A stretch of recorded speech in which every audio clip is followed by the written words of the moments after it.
part of the problem and part of what you're talking about is the fact that there is, even in this hypermasculinity that we have been seeing, there's a certain lack of integrity that goes along with it. Because a lot of them, as they said in the film, a lot of them are fronting. A lot of them are not as tough as they say they are. A lot of them have not gone through the things that they've gone through. Some of them have. 50 Cent did get shot 9 times. You can't deny that, you know. But a lot of them haven't gone through that. But they perpetuate that for the end, which is the money. And it becomes an individualized thing. I'm going to get that money. Jadakiss says, I'm taking care of my people. He's not talking about black people. He's talking about his family and his daughters. So it becomes an individualized thing that they think, let me get as much money as I can, take care of my people, and I have to do this in order to do that, but that's the price that I pay to do this, you know? You don't have a bunch of August Wilsons in rap saying, you know what, I'm not going to do that. I don't care if you offer me $10 million. I'm not going to do that. Except for like Chuck D. At the end of this film, or maybe early in the film, he says, I'm not going to have women in my video. You know, you look at a lot of PE videos, and they're very revolutionary. He said, my family has to look at that. My mother has to see that. And if I feel embarrassed about my mother seeing that, then no, I'm not going to do that. You know, so you don't have a lot of that kind of integrity, and I think that's part of the problem. And I don't know how many of you have ever seen that image of the snake eating his tail. Okay, this is the crux of the problem. You know, where does the problem start? Where does it end?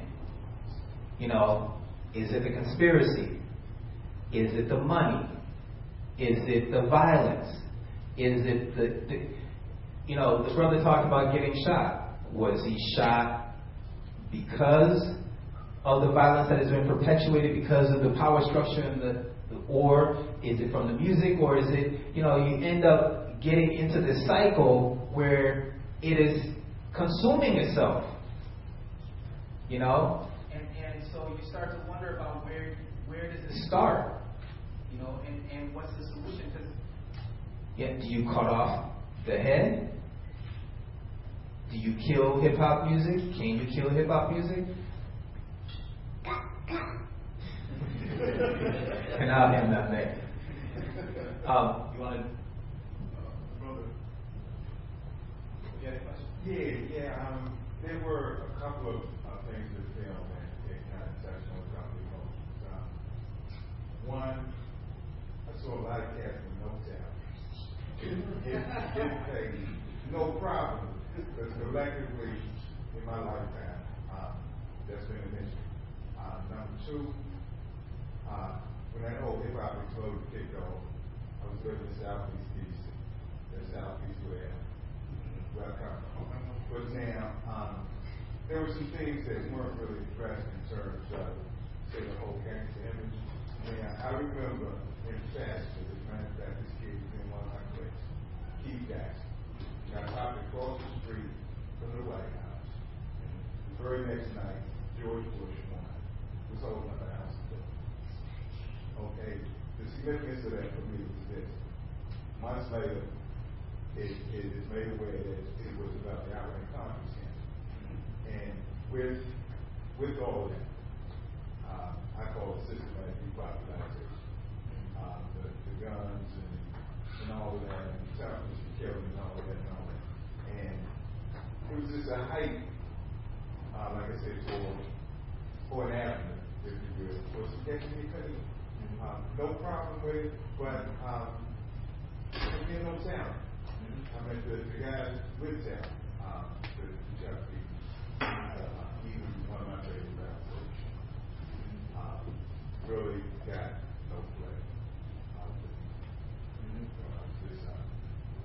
And one other thing too, when I moved up here, that base was the white guy, and the truck front was that truck, blue,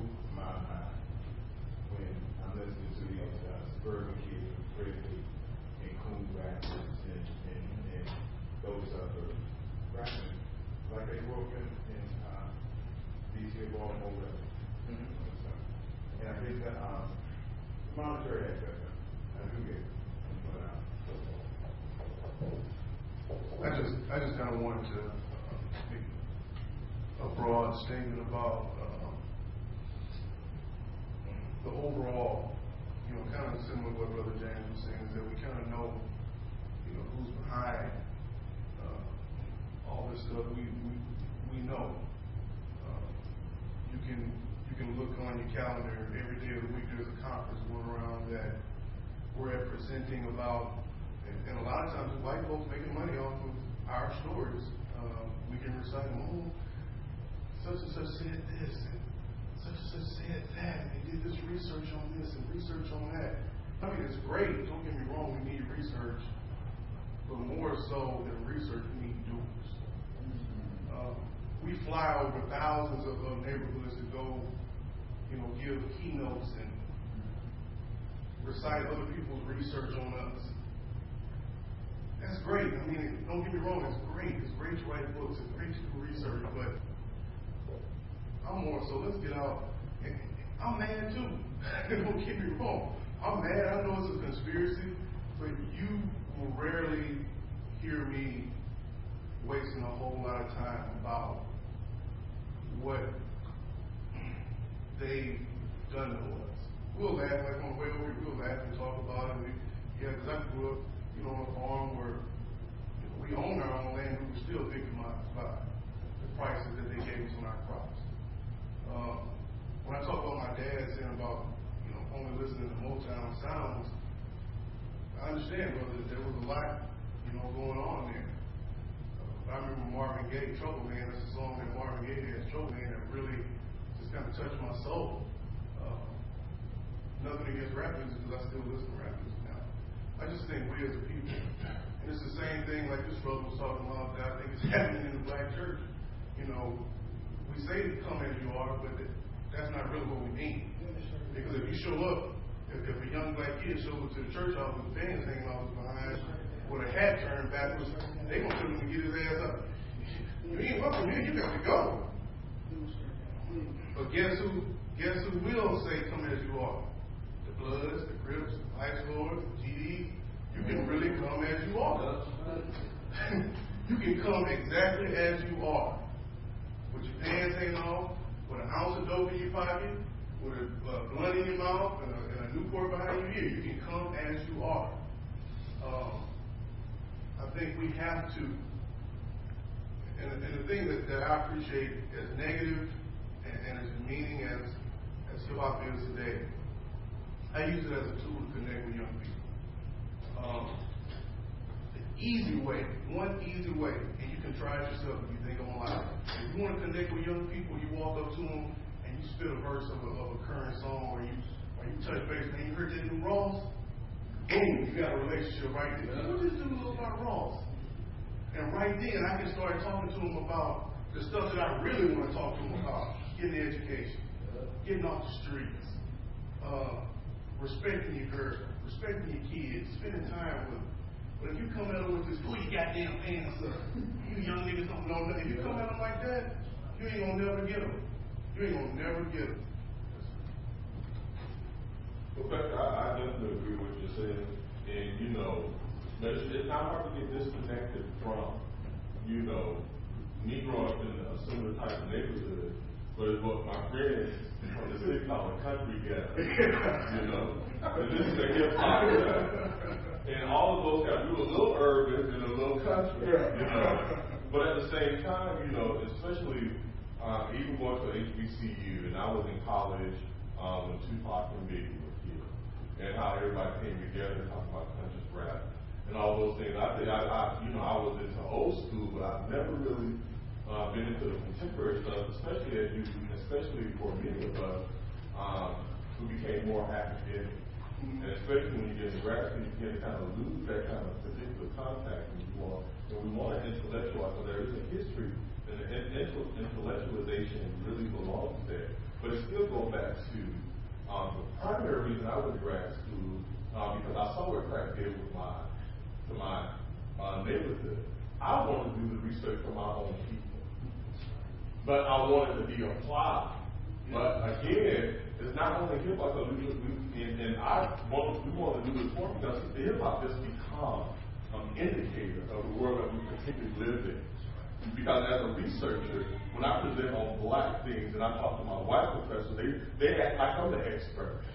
The student is the expert on the students. I do the research and I can tell you generalizations. I can't tell you particularly specific. But at the same time, this is a larger problem, and hip hop just be one of the easy things to talk about, rather than these institutions and how these institutions particularly are structured and how our black men buy into it. Their identity become related to a lie that they have bought into because we have forgotten our history. Not only the history that has gotten us wherever you want to say we are. I have a grandma who's 98, said integration was the worst thing that happened to black people. She said she grew up with black teachers. She learned geometry in the 4th grade. My daughter in 10th grade just not getting the geometry. When you look at those particular type of dynamics, where we come from and where we particularly are, the whole idea is not only to intellectualize it and put it in a format, but what do we do about the community? How do we move to a point where we get to define what masculinity is for ourselves? I understand, and I'm introducing a class called the psychology of gender, psychology of male. But, people are concerned with me just talking about it and writing it. Are you going to put it in the context of feminization, of the feminist movement, or queer movement? But can we put it in that context? Or when do we allow a particular cultural group to start to begin to really redefine what masculinity is? Whether we broaden it or deepen it, how do we get beyond these conversations and begin to really have a movement to define what masculinity is for ourselves?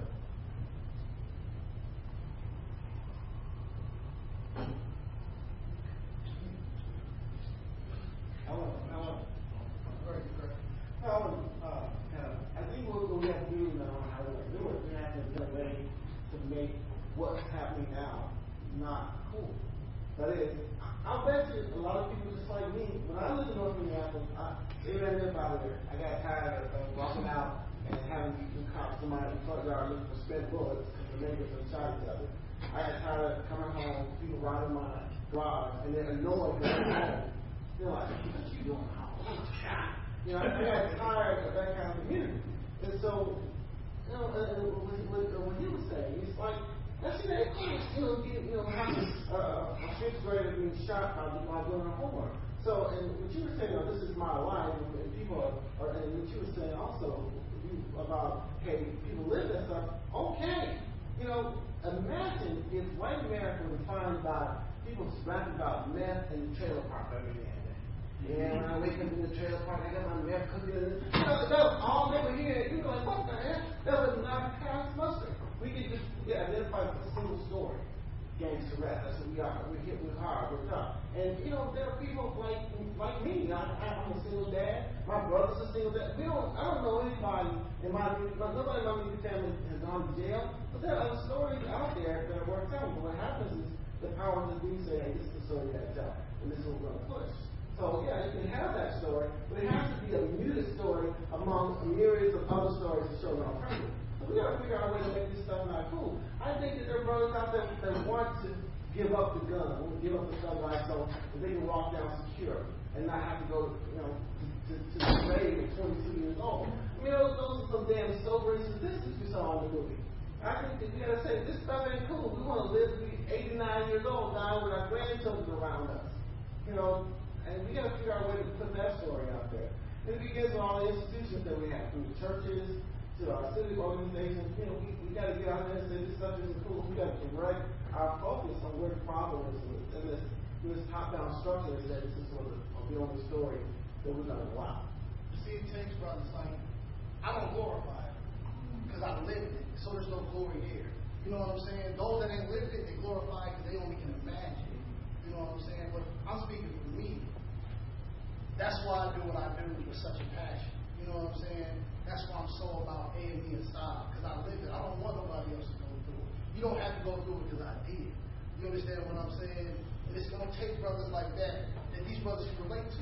There's brothers that I know from prison all up and down these hallways, and people don't even imagine are convicts. But these same brothers can pull me to the side and be like, if I see you down there in school, you've been down there 2 years? And I'm like, yeah, I can help you get your education. It's going to take things like that. Because like the brother said, some of them, the pastors, preachers, imams, they're not on the front lines because they don't see us having no value. We don't have no dignity as conscious. We don't have no value to these people because we're not in the image that fits in their box. You understand what I'm saying? And it's going to take brothers that have experienced that to not to be livid and to say, oh, this is cool, but to give a message like, this is where I came from, and I know you can relate, so let me get you here. You understand what I'm saying? Yeah, but at the same time, I don't know how this ritual with all these brothers together. I'm at the barbershop and somebody starts talking about this or this. It's like it's an infection. It's contagious. We all got to man up and laugh at it or be hard because we don't want to be the punk outside of the box. Say, well, you shouldn't be talking, you shouldn't be disrespecting your sisters like that. Well, you shouldn't be talking like that. And there's not a lot of that going on. We got to figure out a way to make that stuff uncool. Just like smoking cigarettes is uncool now. You know, just like a lot of things that we used to do in the 70s, like not wearing seatbelts. You know, that stuff ain't cool right now. We got to figure out a way to say, this ain't working. This is destroying our community. I'm sick of looking at another person who's on the side and shot and killed over whatever. You know, murder is not cool. And until we really say, hey, we got to own this. As African Americans, we got to say this is not cool. And we got to start putting people like Jay-Z on the front and say, hey, we're not going to listen to your stuff anymore. We got to be willing to say, turn that stuff off, man. Here's that sister from Senegal that somebody was talking about that's more popular. And we're not doing that. We're just like, yeah, whatever. And I know we're probably coming to a close at some point here, but like I enjoy this conversation. And I don't think, in the case of like what you two are bringing up, I don't think either of you are really wrong. I do think that it's going to take people that have experienced prison, that have experienced being shot, that have experienced a certain walk of life, to be able to communicate a different and imagine a different reality. But it is also going to take other narratives, to be other experiences, to be able to communicate some of those other walks of life.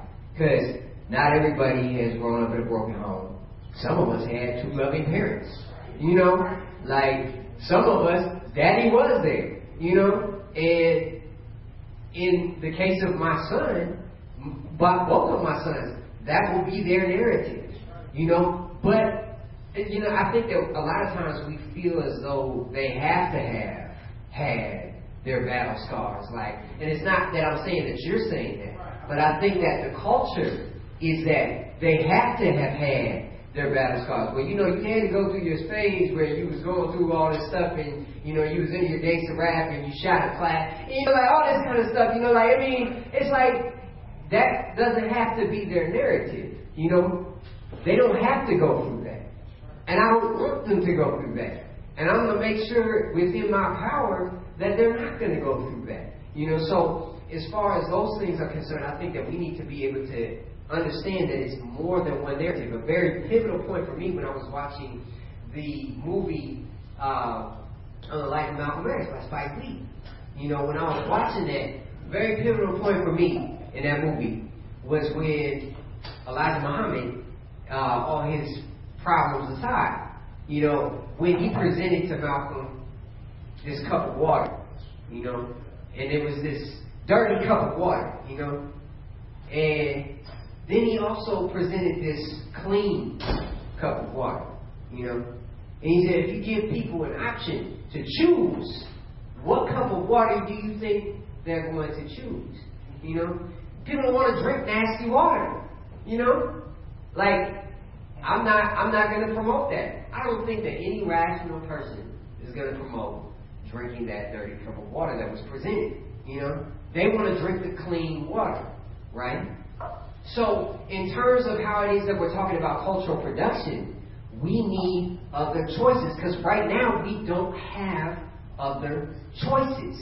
there are not other narratives. When you talk about what's on the radio, if you're talking about what's on the radio, which is what young people are listening to, because it's not cool unless it's on the radio. When you talk about what's on the radio, the narratives that are on the radio are ones of gangsterism, are ones of pimping, are ones of hoeing, are ones of making money through selling kilos of dope and all of these other avenues that are ones that I don't want to promote in the community. But why are they on the radio? They're on the radio because there's something called payola, where you're, like, it's not because these artists are good, you know.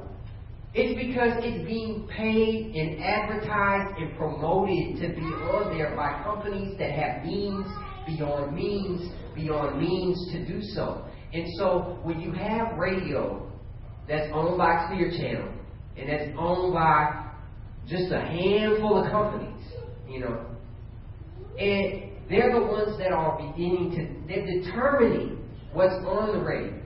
Then I'm saying that that's something. But I'm saying that I don't think and I'm saying it's not. That might be you, but I don't think everybody understands that. And I know for certain. Hold on, just one second. The fact that there are monopolies out there, and monopolies do but I'm saying, the word say. Our young kids in our communities don't understand that though. Our young kids in our communities think that those artists that are speaking those narratives are speaking those from experiences. That's why we as individuals in these communities have to take a stand, one way or the other. We can't control what the next person do. We can control what we do as individuals. And I am controlling what I'm doing. We have to make a conscious choice that we are going to take a stand against or for something, regardless of what the next person do. Now, saying all these things is fine, but you have to have some kind of plan where you're going to say, look, from this point forward, I am not going to ascribe to this type of behavior, be it music, be it language, whatever it is. You have to take a stand and say, you can't wait for everybody else to get on board to do something. You have to start to do something. And that's something that you're assuming about. That's something that you're assuming about me. I can't say what it is that you're doing just like you can't say. I'm just using it as a term. I'm not speaking directly to you personally. Okay, well, I'm saying. And I like to use myself as an example. I have to take a stand. I can't keep going around wondering about what they're doing. I know a lot of things are happening. I can control what I do. I can control my choice. This is what I'm saying. Okay.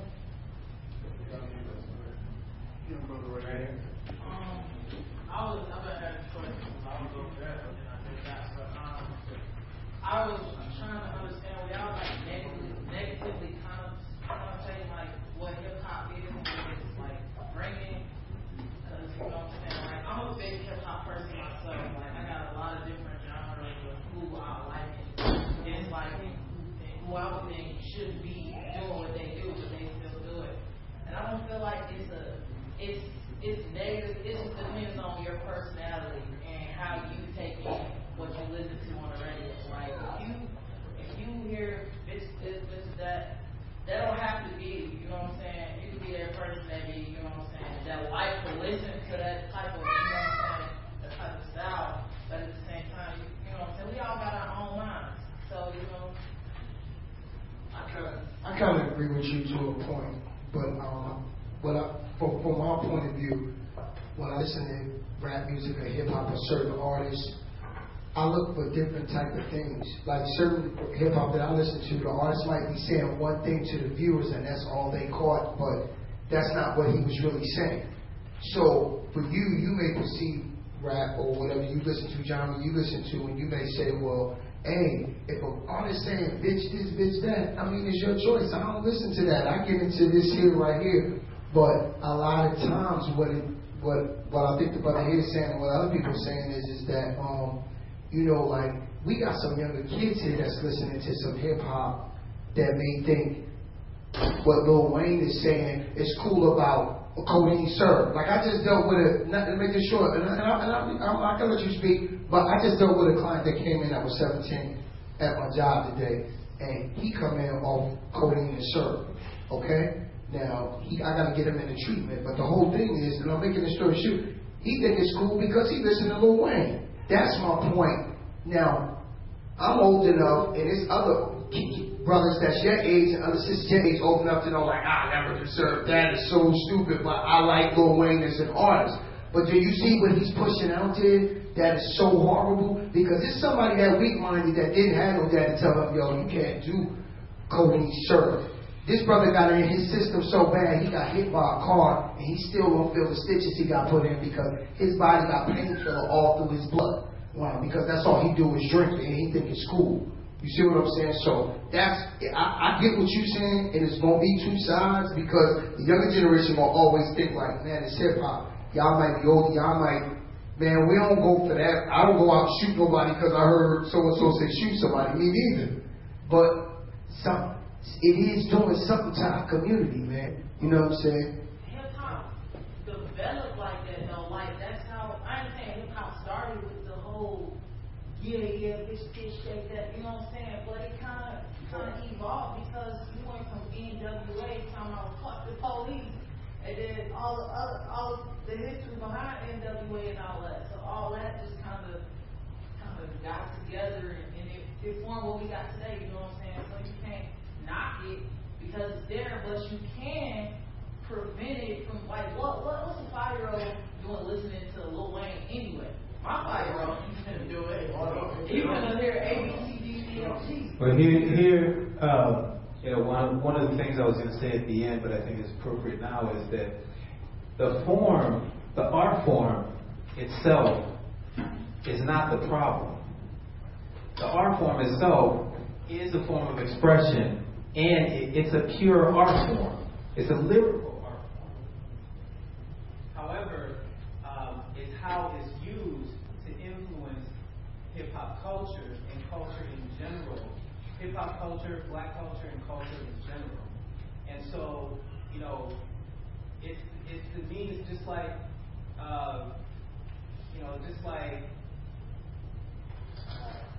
b-boy. There's nothing wrong with b-boy. There's nothing wrong with all different types of art forms. It's the way in which it's used.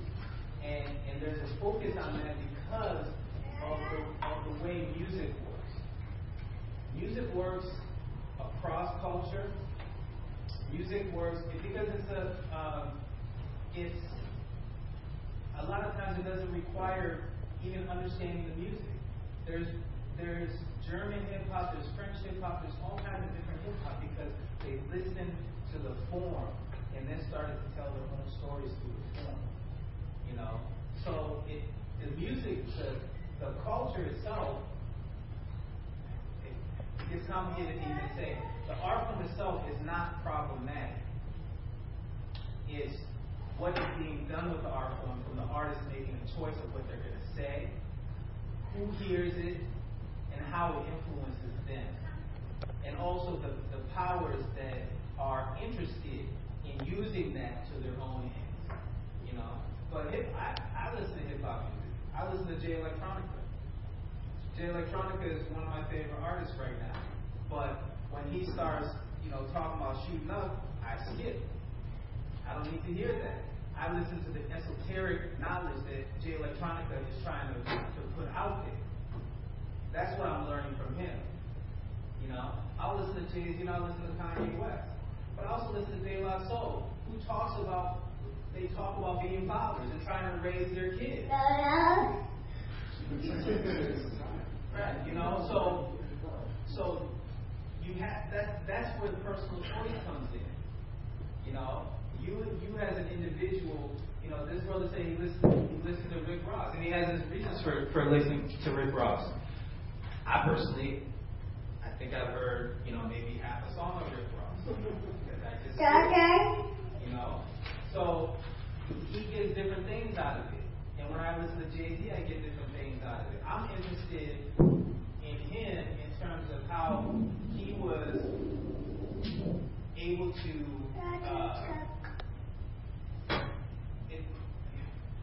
he's interesting because he made it about entrepreneurship. He really redefined himself, even though the content of what he was talking about may not have been positive, is what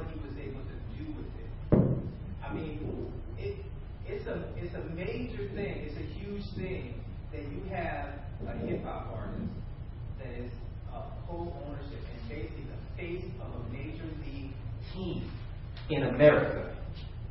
That's something new. That's something new, and that came out of hip hop. Without hip hop, that wouldn't have happened.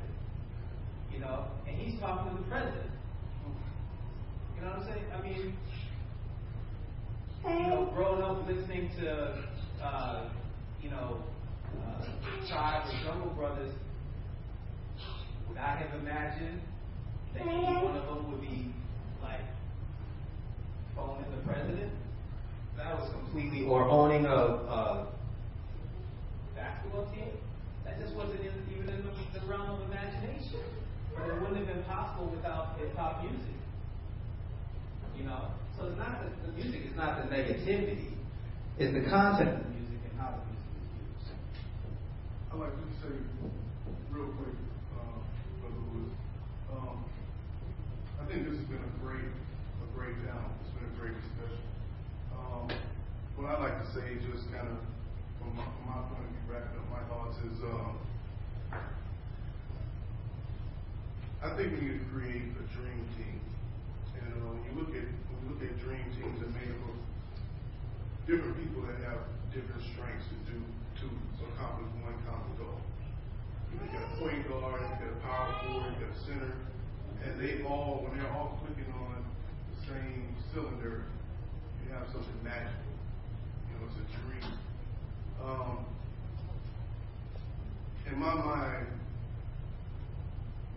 you know, we have brothers that are very intellectual. We have brothers that are down on the ground. We have brothers like him that have lived the experience. We have younger generation. Do I necessarily like Rick Ross and Flock and Wale? I use those guys